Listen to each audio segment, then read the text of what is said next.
Angels. Not a bad word to describe Dartmoor Letterboxers, which is more than can be said for some hobbyists. Bloody yarn bombers! Because in a world where every devil's after your money, for this cohort of collectors, charity doesn't begin at home. In its simplest form, letterboxing's a treasure hunt for all ages, but scratch beneath the surface, you'll find it's not just a way to tart up a good romp, but also a chance to raise funds for many worthy causes. This time, I'm talking about charity walks. Family-friendly walks of around 3 miles, usually consisting of 12 boxes plus a title and thank you stamp costing around £3, cited for 6 months with the blessing of a DNPA. Now I know what you might be thinking. Oh, here we go. It's all about money after all, the sticky-fingered devil. These days, you only need to step out your front door and it's poof, 20 quid, gone. But hang on, £3's a great price for a Dartmoor adventure, and according to Janet Palmer, an inflation-busting price that's hardly increased since at least 2012. Charity walks present the perfect introduction, or inoculation, to the game, because collectors can net a tidy boxer's dozen, the clues are generous, and there's the best chance the boxes are actually there. But where does one buy a charity walk, and what do people need to know if making one? Charity walks can be bought at the biennial meets on clock change days, or by following the advice on the Dartmoor Letterboxing website. Starting to hear that line in my sleep. And as for how to set out a charity walk, to answer that question, I thought I'd learn how by putting one out myself. Promoting drinking, really, in this day of age? First up, anyone making a charity walk needs to get permission from the DNPA by emailing the Access and Recreation Officer, which can take a while to get a reply, so if applying for your own, be sure to do so in good time. Secondly, you'll need a charity to raise for. Many will already have one close to the heart, but who could I raise for? A tricky one, but after some thought, I chose to raise for Dartmoor Search and Rescue. They get no government funding and rely entirely on donations from the public and businesses to run, and letterboxers are only ever one misplaced footstep away from needing them, so it might not hurt to build some credit.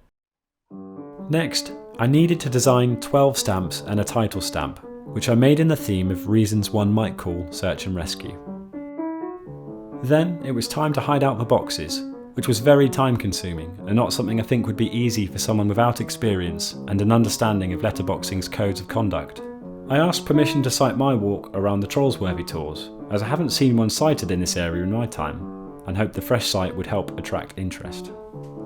Lastly, all was left to do was to type up my clues and get some clue sheets printed. Oh, and before the meet, I thought it would be wise to ask a friendly guinea pig to test the walk, which is a good job I did, because they highlighted a few typos that may have sent folk halfway to France, so anyone without a valid passport has the Saltash stamper to thank.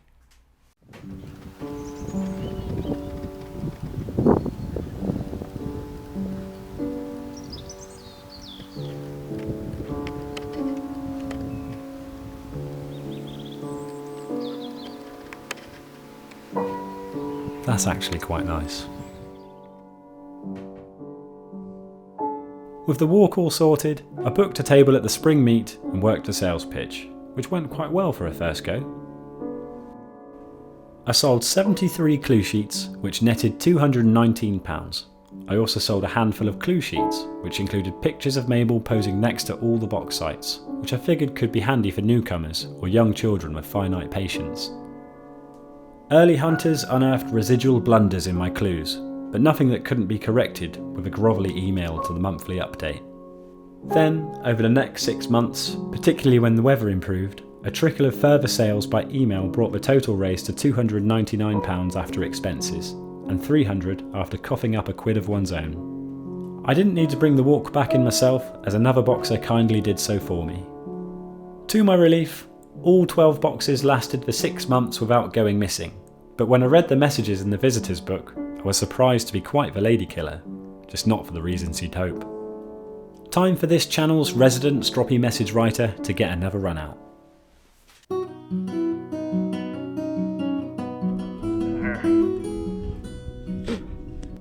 Box 6 not found. SX position incorrect. Clues don't make sense. Try and avoid bogs and high bracken next time.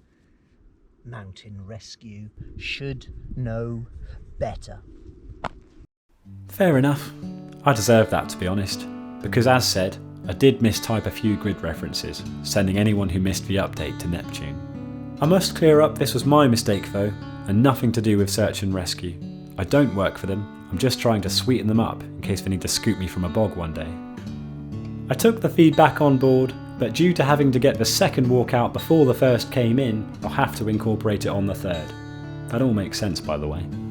But if you didn't quite get that, I made a second walk in the autumn, and at the time of recording, I'm preparing a third, because only through doing the first charity walk did I learn Dartmoor Search and Rescue actually have 4 teams, and I decided it would only be fair to raise for each.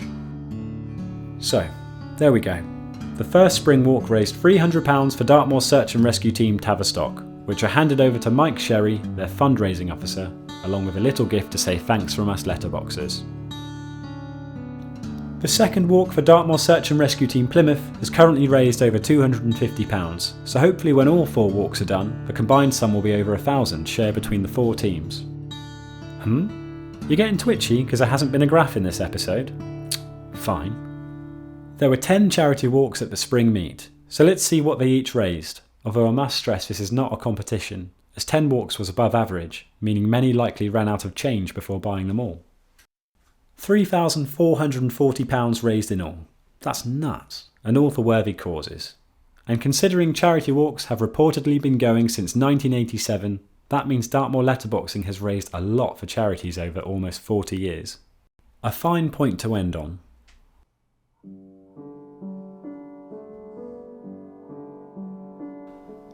To the layman, letterboxing could be a questionable pastime that sees its members rummage in the mud for pointless prizes. A simple view that could attract ambivalence. But proper letterboxers, proper letterboxing, offers so much more. A responsible escape from life's everyday tedium that's good for body and mind, and an invitation to a community that celebrates Dartmoor's beauty, history and culture, and harnesses their passion to raise for the needy, not for profit. How rare.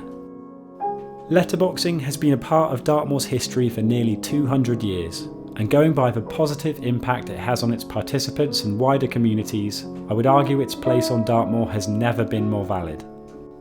To say otherwise would be like resisting anything that fundamentally tries to make the world a better place. And if elephants can find love for mice, maybe one can find love for letterboxing. And maybe the bommies aren't so bad after all. Maybe. My turn now to make the world a better place by adding another stamp to your collection. This one's called the second most despicable act in letterboxing. Clue in the next email update and 2027 catalogue. Over and out.